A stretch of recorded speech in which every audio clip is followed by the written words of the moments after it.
Welcome to Bmore News. Ron Busby here in Baltimore, made in Bmore clothing with the one and only Scott Phillips. You got the deputy mayor over there, Ted Carter. What's the deal?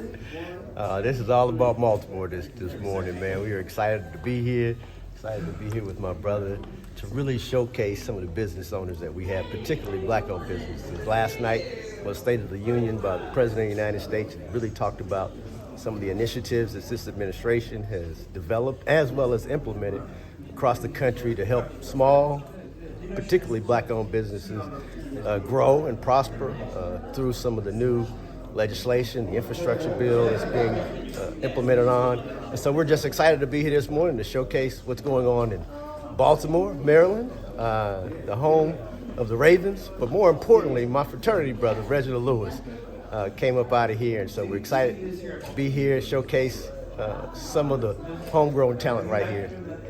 I got to ask you, Ron, when you think of the SBA and COVID, how has the response been? What have your members been telling you?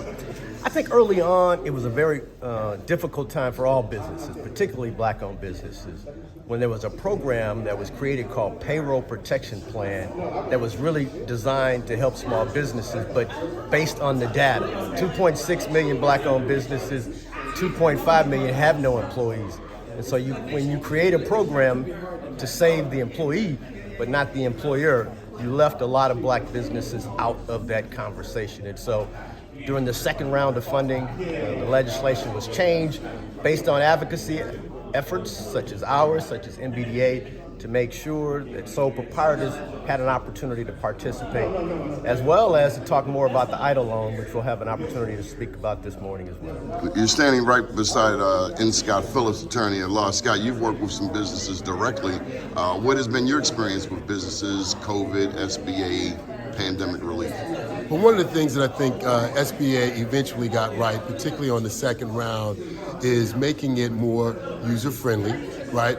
Allowing a period of time that was focused truly on small businesses, and then also focusing on the EIDL loan, as Ron said.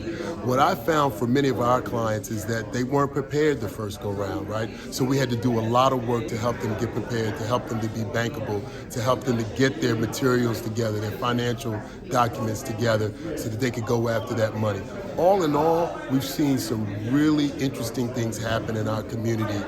We're standing at a location right here at the Image Center, right here with Rashid Aziz and his team, where we've put people to work, right? Bringing urban manufacturing into the city.